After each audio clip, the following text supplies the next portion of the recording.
Puede ser llevado de la mano, no tiene calma, no tiene anchura, no puede ser armado ni...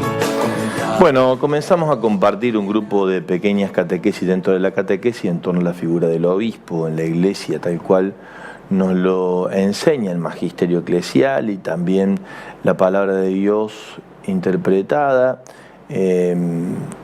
y corroborada por la rica tradición que el Espíritu ha sembrado en la vida de la Iglesia, vinculándonos a los primeros siglos de la vida de la Iglesia, de la mano del padre Alejandro Nicola, doctor en teología y especialista en patrística. Palabras jóvenes de grandes hombres, ¿les suena? Claro. Los miércoles está con nosotros Alejandro, es el párroco de la parroquia Cristo Redentor aquí en Córdoba, hermano además de corazón en la fraternidad Cura Brochero. Ale, buen día, ¿cómo estás? Hola Javier, ¿cómo estás? Bien. Un gusto saludarte. Muy lindo, contentos Ale de poder inaugurar este pequeño espacio que después intentaremos viralizarlo para ayudar a prepararnos desde la iglesia de Córdoba a una fiesta que tiene características muy particulares para nosotros por el cambio de obispo, pero también, decía yo en la catequesis, para renovar en todas las iglesias donde estamos presentes nuestro vínculo con nuestros pastores, que estas pequeñas catequesis nos ayuden en ese sentido, Ale. Así es, y bueno, muchas gracias por la invitación. Un saludo a todos los oyentes de Radio María. Siempre es una alegría compartir desde la casa de la Virgen, desde la casa de la Madre, este espacio. Y pensaba eso, qué lindo, sí, nos preparamos para la ordenación episcopal del nuevo pastor de nuestra iglesia que está en Córdoba, pero es una ocasión para que pensemos en la figura de todos nuestros obispos, los que pastorean en Argentina y también en el mundo entero. No es fácil la tarea, la misión del obispo, y qué lindo que los tengamos presentes, que renovemos nuestra oración, nuestro compromiso de acompañar y trabajar junto a ellos en la tarea de la evangelización. Ale, contanos un poquito por dónde vamos a ir hoy. Mira, pensaba que en esta cuestión del obispo, los presbíteros, los diáconos, así como nosotros los conocemos, las tres dimensiones del sacramento del orden sagrado, no siempre fue tan claro en los orígenes de la iglesia. De hecho, si uno va a las cartas paulinas, no es tan claro con tanta diferencia quién es uno, quién es otro, qué es lo que hace uno, qué es lo que hace otro, ¿no? Es de manera como indiferenciada, y en los años sucesivos se fue clarificando.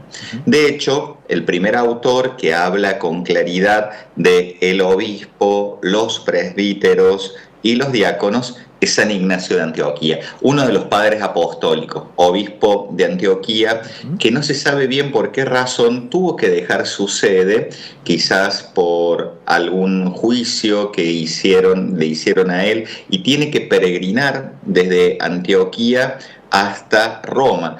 Y en su camino va escribiendo cartas a las distintas comunidades por las cuales él va pasando. En esas cartas, que son muy vivas, llenas de fervor apostólica, llenas de pasión, podríamos decir. De hecho, cuando uno lee los textos que están en griego, se da cuenta que son como apasionadas, una letra con mucho fuego. Va escribiendo y va hablando justamente de la tarea del obispo, de la tarea de los presbíteros, de los diáconos, pero sobre todo en una clave existencial. Entonces, yo lo que les propongo es que escuchemos un pedacito, unos breves fragmentos de las 7 cartas que escribió San Ignacio de Antioquía, donde nos ayuda el obispo a ver cómo las comunidades se relacionaban con los obispos de esa época. ¿Te parece, Javier? Me parece excelente, porque nos ayuda desde la crisis de él, bien lo has dicho vos, no sabemos por qué, pero se iba trasladando de un lugar a otro, en movimiento. Ciertamente esto fue su criba, habrá tenido otras, pero esta fue fuerte, recibir la existencialidad de su pensamiento en torno a sí y a la propuesta de sus hermanos obispos con los que seguramente se fue encontrando en el camino, Ale. Exactamente, y para completar un dato que no lo dije, Ignacio de Antioquía va a morir mártir en Roma, y cuando él va caminando va diciendo, no me impidan llegar hasta este lugar donde voy a ser molido por los dientes de los leones y me convertiré de esa manera en pan santo de Dios, ¿no? O sea, usa la imagen del ser triturado como el grano de trigo es triturado para convertirse en harina y luego ser pan, una figura eucarística para poder hablar también de su propia vida, que en la configuración de la Eucaristía Él quiere ofrecerse también en esta entrega. Dice, voy siendo acompañado, voy abigarrado, dice, ¿no? por los soldados romanos en este camino. Pero leo un pedacito para que no nos vayamos de nuestro foco.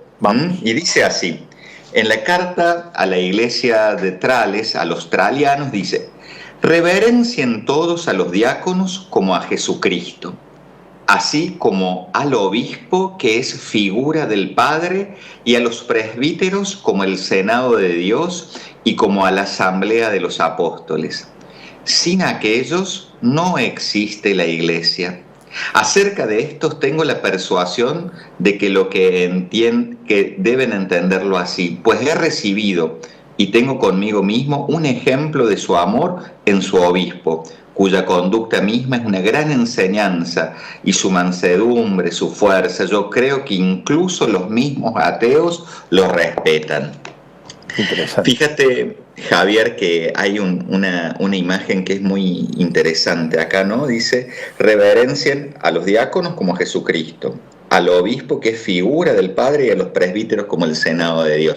Es la primera vez en la historia de la tradición cristiana que aparecen los 3 grados del sacramento del orden, así como jerárquicamente puestos, y cada uno con una identificación y una representación dentro de las figuras de la Trinidad. Pero dice, la figura del obispo, el obispo que es figura del Padre. Y esa es quizás la nota más característica, ¿no? El obispo representa a Dios Padre dentro de la comunidad. Es una figura imperfecta, obviamente, porque no es Dios Padre, pero lo representa. Y qué lindo que es poder tener esa mirada de decir, bueno, es Dios Padre, ¿no? Por lo general nosotros hablamos de Jesús, de Cristo, pero no nos referimos tanto ni al Padre ni al Espíritu Santo, ¿no? Entonces, el obispo como figura del Padre. Del Padre Dios, y ahí los presbíteros como el Senado de Dios. O sea, el Senado obviamente le está haciendo referencia a la época romana, donde los senadores representaban al pueblo, o sea, los presbíteros junto como representantes del pueblo en torno al obispo, y los diáconos como Jesucristo, pero en el servicio. Ahí lo va a decir después, más adelante. En ese sentido, teniendo la figura del Padre en el obispo, va a usar otra imagen, una imagen musical, para explicar de qué manera el obispo, junto a su presbiterio, junto a los ancianos, que son los presbíteros, lo que nosotros hoy diríamos nosotros que somos los sacerdotes, y los diáconos, tienen que hacerse presente dentro del pueblo de Dios. Y fíjate qué bonita la imagen que usa, ¿no? Dice, por tanto, a ustedes, a los presbíteros, les conviene correr a una con la voluntad del obispo, lo que ciertamente hacen. Su presbiterio, digno de fama, digno de Dios, está en armonía con el obispo como las cuerdas con la cítara.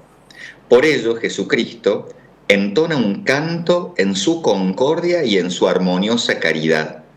Cada uno de ustedes sea un coro para que armoniosos en la concordia, acogiendo la melodía de Dios, canten con única voz al Padre por medio de Jesucristo, para que los escuche y reconozca por sus buenas obras que son miembros de su Hijo. Así, es bueno que ustedes permanezcan en la unidad para que siempre participen de Dios. Qué bueno. Hermosa imagen, ¿no? Hermosísima. Sí, además por esto de que la buena y saludable música calma y atrae a la fiera, dice el dicho popular, ¿no? Qué importante esto, Ale, que decís de la figura de padre. Pensaba cuántas veces Jorge Mario Bergoglio ha dicho que a él le gusta que lo llamen Padre Jorge, pero no por quitarse títulos, sino porque es más genuinamente la figura que le hace presente en la comunidad. Lo mismo queremos decirle así a nuestros obispos, Papa, Padre, digamos, ¿no? Que haga la vez. Y bien lo decía, no como una figura perfecta y acabada, para no pedirle más de lo que corresponde, sino como una imagen de la figura trinitaria del Padre en la comunidad. Me parece que por ahí hay una parte importante para nuestra reflexión, Ale. Yo creo que en esa línea tenemos que también animarnos a pensar que como padre es la figura que da la unidad, ¿no? O sea, el padre de familia es el que genera esa unidad dentro del ámbito familiar y por eso habla después de esta figura musical, es decir, es el que, bueno, necesita la colaboración. Un padre sin la colaboración de sus hijos no puede garantizar la unidad de la casa, ¿no? Obviamente a la figura de la esposa, pero decir a lo que apunta, decir, y que eso se convierte en un signo testimonial, en un signo en medio de un mundo dividido, agrietado, ¿no? Este mundo enfermo, lastimado. Es decir, bueno, el signo de la unidad no es simplemente una cuestión sociológica, sino que es un signo de la paternidad de Dios que viene a curar, que viene a sanar las heridas del mundo. Y ahí está el obispo, figura del Padre Dios, recordándonos eso en medio de nuestro camino. Se me ocurre, Ale, por la experiencia que tenemos en la vida de la Iglesia, nosotros curas de años ya en la vida consagrada, a veces cuando leemos estos textos tendemos como por momentos a exigir que así sean las cosas, cuando en realidad lo que está diciendo Ignacio de Antioquía tiene que ver con un espíritu que animarnos más que una autoexigencia o exigencia a otro que tenemos que imponernos o imponer, para que entendamos que la imperfección de esta imagen nos va a acompañar durante todo el viaje, pero que la posibilidad de una mayor plenitud de la configuración de la imagen de Padre, de la cordialidad vincular con el presbiterio y con el resto de la comunidad, es una gracia que hay que pedir y eso es lo que queremos en estos días, Ale. Y yo creo que sí, obviamente que siempre va a estar la imperfección del lado humano, pero no por eso hay que dejar de mirar el modelo, ¿no? Claro, o sea, los padres de la Iglesia en eso manejan mucho, ¿no? Ellos hablan del arquetipo, ¿no? Del modelo, y que uno, de alguna forma, pensando en aquella imagen que dice, aquella cita bíblica del Génesis 1:26, que fuimos creados a imagen y semejanza de Dios, reflejamos imperfectamente la imagen arquetípica, el modelo, siempre será imperfecto, pero lo reflejamos, ¿no? Entonces eso es hermoso saber y tener conciencia de eso, tanto a los que les toca asumir los roles de conducción como a los que son conducidos. Juntos en esa conciencia, caminar. Y hacerlo desde la oración, Alejandro, porque la gracia Dios la comunica de maneras diversas, como quiere, cuando quiere y del modo que quiere, pero habitualmente, bien nos lo enseña el Catecismo de la Iglesia Católica, Dios se da a conocer cuando oramos de una manera única. Orar es muy importante en este tiempo de fortalecimiento de nuestro ser Iglesia y aprovechamos la oportunidad de la ordenación próxima de el Padre Ángel Rossi aquí en Córdoba para reforzar nuestro vínculo eclesial con el que preside la comunidad como padre, que es el obispo. Ale, cerramos hoy por este primer día de catequesis y nos encontramos el lunes con vos. Un gusto y muchas gracias, y recemos entonces por nuestros pastores, recemos por aquellos que nos ayudan a descubrir la figura del Padre Dios en medio nuestro. Un abrazo grande, Ale, buen fin de semana para vos y en la comunidad. Igualmente. Buenísimo, venimos por aquí entonces en un ratito con el Evangelio en un minuto.